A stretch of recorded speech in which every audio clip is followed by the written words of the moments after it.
পর্যটন কিংবা চিকিৎসা অথবা তাছাড়াও বিভিন্ন রকম কাজে আমাদের পার্শ্ববর্তী দেশ আমরা ভারতে গমন করে থাকি এবং ভারতে গমনের জন্য আমাদের ভিসার প্রয়োজন হয়। ভারতীয় ভিসা কী কারণে প্রত্যাখ্যান হতে পারে বা রিজেক্টেড হতে পারে সেই বিষয় নিয়ে আলোচনা করতে আজকে চলে এসেছি। তো চলুন দেরি না করে শুরু করি। কি কি কারণে সাধারণত ভিসা রিজেকশন হয়ে থাকে।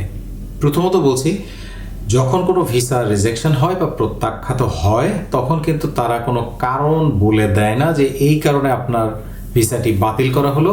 তবে তাদের ভিসা সংক্রান্ত বেশ কিছু নির্দেশনা পাওয়া যায়, যে নির্দেশনাগুলো থেকে ধারণা করা যায় যে এই কারণগুলোর মধ্যে কোনো একটা ঘটে থাকলে সেক্ষেত্রে দেখা যাচ্ছে যে ভিসা প্রত্যাখ্যাত হতে পারে। তো চলুন আমরা সেই কারণগুলো জেনে নিই। সর্বপ্রথমেই যেটি আসছে সেটি হচ্ছে কোনো ভুল তথ্য যদি আপনি প্রদান করে থাকেন।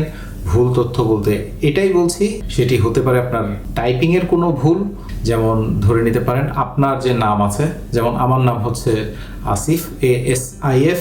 এখন এর জায়গায় যদি আমি পূরণ করি ফর্ম পূরণের সময়, এটি কিন্তু একটি ভুল। যে কোনো প্রকারের যদি ফর্ম পূরণে ভুল হয়ে থাকে, আপনি কোনো ভুল তথ্য দিয়ে থাকেন, যে তথ্যটি আপনার অন্যান্য তথ্যের সাথে যখনই মিলাতে যাওয়া হবে তখনই মিলবে না, এরকম যদি কোনো কিছু হয়ে থাকে, এরকম ভুল কোনো কিছু হলে তখন কিন্তু আপনার ভিসা প্রত্যাখ্যাত হতে পারে। এরপর আপনি ধরে নিতে পারেন যে আপনার ঠিকানা, আপনি যে ঠিকানাটা দিয়েছেন এবং যেই ঠিকানার বিপরীতে আপনি একটি ইউটিলিটি বিলের কপি দিয়েছেন, সেখানে যে ঠিকানা লেখা আছে, এই দুটি ঠিকানা যদি না মিলে কোনো কারণে, সেক্ষেত্রে কিন্তু এটাও একটা বাতিলের কারণ বা আপনার ভিসা প্রত্যাখ্যাত হওয়ার কারণ। সুতরাং আপনারা অবশ্যই খেয়াল রাখবেন ফর্ম পূরণের সময় যে আপনারা যে ঠিকানাটি দিচ্ছেন সেটি যেন অবশ্যই আপনি যে সাথে ইউটিলিটি বিল দিবেন সেই বিলের ঠিকানার সাথে মিলে যায়। এরপর আরেকটি খুব গুরুত্বপূর্ণ বিষয়, সেটি হচ্ছে নামের বানান। আপনার নিজের, আপনার পিতা, আপনার মাতা, এগুলো হচ্ছে বিশেষত যত রকম নাম আপনি ব্যবহার করবেন, নামগুলো অবশ্যই আপনার পাসপোর্টের সাথে যাতে মিল থাকে। সেখানে ফর্ম পূরণের সময় আপনি কোনো ভুল করলে কিন্তু সেটি প্রত্যাখ্যাত হওয়ার একটি বড় কারণ। আর আরেকটি বিষয় হচ্ছে আপনার নাম বা নাম, পিতার নাম, মাতার নাম যাই দিয়েছেন সেগুলোর সাথে কিন্তু আপনার জাতীয় পরিচয়পত্রের যে নামগুলো দেওয়া আছে তার কিন্তু মিল থাকতে হবে। আপনার যে নাম, আপনি যদি কখনো নাম সংশোধন করে থাকেন বা আপনার পাসপোর্টে আপনার মাতার নাম, পিতার নাম আছে, এগুলো যদি কখনো আপনি সংশোধন করে থাকেন, পূর্বে আরেকটি নাম ছিল সেই নাম থেকে পরবর্তীতে আপনি অন্য নাম করেছেন, সেক্ষেত্রে আপনার কিন্তু একটি হলফনামা লাগবে। হলফনামা আমি নিজে করেছি, কারণ হলফনামা আমি করেছি আমার মায়ের নামের একটি বেশ বড় অংশ পরিবর্তন হয়েছে, এক অংশ পুরোই পরিবর্তন হয়েছে এবং এই জন্য পাসপোর্ট যখন আমি নতুন করে করি তখন হলফনামা লেগেছিল। তবে বর্তমানে পাসপোর্ট দেখা যায় যে হলফনামা ছাড়াও হয়, কিন্তু আপনি একটি হলফনামা করে রাখবেন এই কারণে, বা ভবিষ্যতে যে কোনো পারপাজে কিন্তু আপনার লাগতে পারে। এর কারণ হচ্ছে আপনার যেহেতু পাসপোর্টে, পূর্বের পাসপোর্টে অন্য একটি নাম ছিল, হয় আপনার অথবা আপনার পিতার বা মাতার, সেই নাম আপনি যখন সংশোধন করছেন এই মর্মে আপনাকে সংশোধন করতে হবে যে, মানে এটা হচ্ছে হলফনামার কারণ। হলফনামায় লেখা থাকে যে আমি এটা সংশোধন করলাম, আমার মায়ের নাম, মায়ের নাম তো আসলে মানুষের একটাই হয়, হয়তো কোনো কারণে আগে ভুল হয়েছিল, সেটা সংশোধন হচ্ছে, তখন হলফনামায় এভাবেই লেখা থাকবে যে হলফনামায় আমি শপথ করিতেছি যে আমি আর কখনো এটা পরিবর্তন করব না, কারণ আমার মায়ের নাম এটা যেটা দিচ্ছি এটাই সঠিক এবং এটাই কিন্তু শেষবারের মতো আমি সংশোধন করলাম। এরকম একটা মূলত কিছু কথাবার্তা লেখা থাকে, এগুলো লিখে আপনার এটা কিন্তু কোর্টে যেতে হয়। কোর্টে না গিয়েও হয়, পয়সা খরচ করে দেখা যায় উকিলকে দিলেও অনেক সময় করে দেয়, তবে এটা কোর্টে গিয়ে করা উচিত। আমি নিজে কোর্টে গিয়েছি এবং আমার নাম কিন্তু ডেকেছিল। কোর্টে গিয়ে কাগজপত্র সব জমা দিতে হয়, টাকা পয়সা জমা দিয়ে, তারপর একটা সময় পরে ওই মুহুরি না কি বলে ওরা হচ্ছে ডাকে, মানে অনেকটা মনে হয় নিজেকে আসামি মনে হয়, যেরকম ডাক দেয় হাজিরা দেওয়ার জন্য যেরকম। তো আমাকে এরকম আমার নাম ডেকেছিল, তো আমি হাত উঁচা করার পর আমাকে ওই যার সামনে ডাকে নাই, বলছে হয়ে গেছে আপনার কাজ।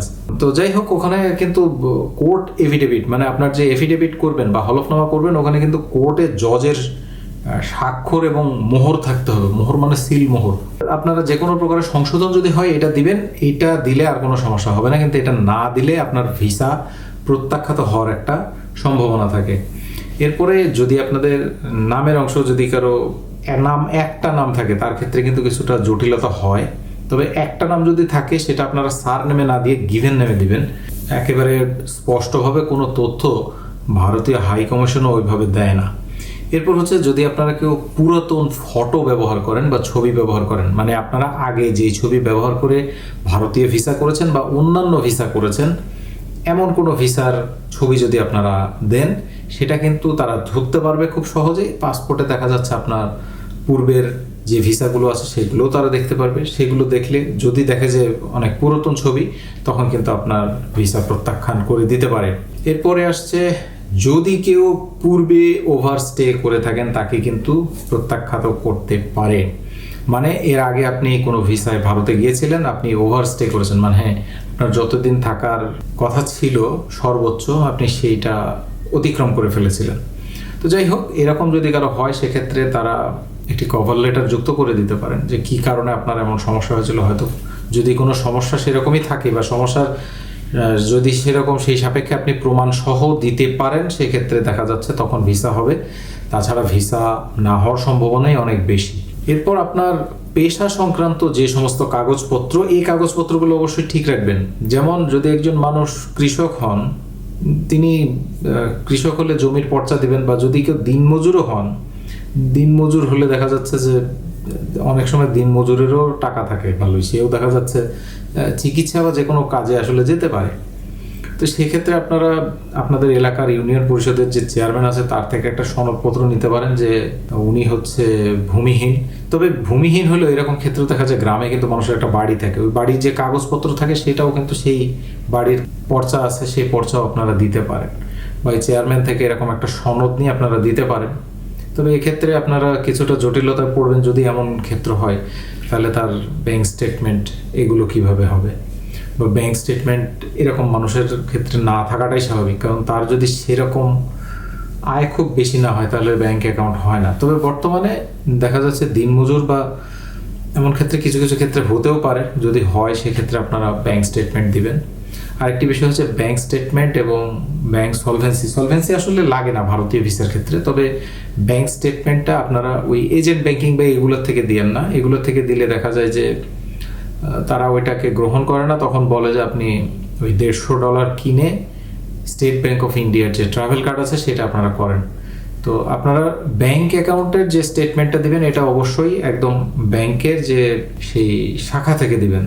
শাখা বা উপশাখাও হতে পারে, উপশাখাও কিন্তু ওই শাখার মতোই, কার্যক্রম কিছুটা কম থাকে। আর আপনারা যদি এজেন্ট ব্যাংকিং থেকে দেন, এজেন্ট ব্যাংকিং হচ্ছে একটা ওই পাড়ার মোড়ের দোকান, সেখানেও এজেন্ট ব্যাংকিং হয়, এরকম ওগুলোর থেকে স্টেটমেন্ট দিয়েন না। এগুলোর থেকে দিলে দেখা যাচ্ছে যে সেটা তারা গ্রহণ করবে না। এরপর হচ্ছে আপনার পুরাতন যত পাসপোর্ট আছে, পুরাতন পাসপোর্টগুলো যদি আপনি সমস্ত পাসপোর্ট না জমা দেন, সেক্ষেত্রে আপনার ভিসা প্রত্যাখ্যান হতে পারে। এবং পূর্বের কোনো পাসপোর্ট যদি আপনার হারিয়ে গিয়ে থাকে, তাহলে সেক্ষেত্রে চাহিদা অনুযায়ী যেটা প্রযোজ্য হয়, লস্ট সার্কুলার অথবা জিডি যেটা প্রযোজ্য হয় আপনার জন্য, সেই অনুযায়ী লস্ট সার্কুলার অথবা জিডি এই দুইটার যে কোনো একটা আপনারা দিবেন। তাছাড়া আপনার ভিসা কিন্তু প্রত্যাখ্যান হতে পারে। এরপর হচ্ছে আপনার যে কোনো যত নথিপত্র আপনি জমা দিচ্ছেন, আপনার এনওসি বলেন, ট্রেড লাইসেন্স বলেন, যাই বলেন, এই তথ্য কোনো কিছু যদি ভুয়া হয় বা নকল হয় বা আসল না এমন কিছু হয়, যে আপনি কোনো আসলে ধোঁকাবাজি বা ভুয়া তথ্য দিচ্ছেন, এরকম যদি হয় সেক্ষেত্রে কিন্তু আপনার ভিসা প্রত্যাখ্যান হবে। এবং দেখা যাচ্ছে তারা ব্ল্যাকলিস্ট বা এমন কিছু করতে পারে। যেমন অনেকেই দেখা যাচ্ছে যে কারো ব্যবসা করেন, কিন্তু উনি ব্যবসাটা দেখাতে চাচ্ছেন না, উনি বলছেন আমি চাকরি করব বা চাকরি করে এমন কিছু দেখাচ্ছেন, বা কেউ চাকরি করে কিন্তু দেখাচ্ছে ব্যবসা, সেক্ষেত্রে একটা নকল ট্রেড লাইসেন্স দিচ্ছে। এখন কিন্তু ট্রেড লাইসেন্সে কিউআর কোড থাকে সিটি কর্পোরেশনে, সেই কিউআর কোড কিন্তু স্ক্যান করলেই বের হয়ে আসে যে এই ট্রেড লাইসেন্স কি রিনিউ করা হয়েছে কিনা বা সব কিছু ঠিকঠাক আছে কিনা। সুতরাং এ সমস্ত যে কোনো প্রকারের আপনারা মিথ্যা বা জাল কোনো তথ্য আপনারা দিবেন না, দিলে সেক্ষেত্রে আপনাদের ভিসা প্রত্যাখ্যান হওয়ার সম্ভাবনা অনেকাংশেই বেশি থাকে। আগে এত কিছু হয়তো দেখা হতো না, কিন্তু বর্তমানে কিন্তু অনেক কিছুই যাচাই বাছাই পর্যালোচনা করে তারপরে কিন্তু ভারতীয় হাই কমিশন ভিসা প্রদান করছে। সুতরাং আপনারা অবশ্যই আবেদনের পূর্বে আমি যেগুলো বললাম এগুলো ছাড়াও আপনাদের কাছে অনেক কিছু মনে হতে পারে, আরও অনেক বিষয় থাকতে পারে, আপনারা সতর্ক হয়ে পূরণ করবেন। মোট কথা ফর্ম পূরণে কোনো ভুল করবেন না, কোনো ভুল তথ্য দিবেন না। যা তথ্য দিবেন সেই তথ্যের বিপরীতে যাতে তথ্য থাকে, মানে আপনি চাকরি করেন তার বিপরীতে তথ্য হচ্ছে আপনার অফিস আইডি কার্ড, এনওসি। আপনি ব্যবসা করেন তার বিপরীতে তথ্য হচ্ছে আপনার ব্যাংক স্টেটমেন্ট, যেটা কারেন্ট অ্যাকাউন্ট হতে পারে, কারেন্ট অ্যাকাউন্টের স্টেটমেন্ট, এবং আপনার ট্রেড লাইসেন্স। এরকমভাবে যদি আপনার তথ্য সব কিছু ঠিকঠাক থাকে তাহলে আশা করা যায় আপনার ভিসার প্রত্যাখ্যান হবে না। তো হয়তো এই ভিডিও আপনার কোনো না কোনো কাজে আসতে পারে। যদি কাজে আসে তাহলে অবশ্যই একটা লাইক দেবেন। এতক্ষণ আমার সাথে থাকার জন্য অনেক ধন্যবাদ। পরবর্তীতে দেখা হবে, নতুন কোনো বিষয় নিয়ে আলোচনা করতে চলে আসবো আপনাদেরই সাথে। সে পর্যন্ত আপনাদের সবার সুস্থতা কামনা করে আজকে এখানে বিদায় নিচ্ছি।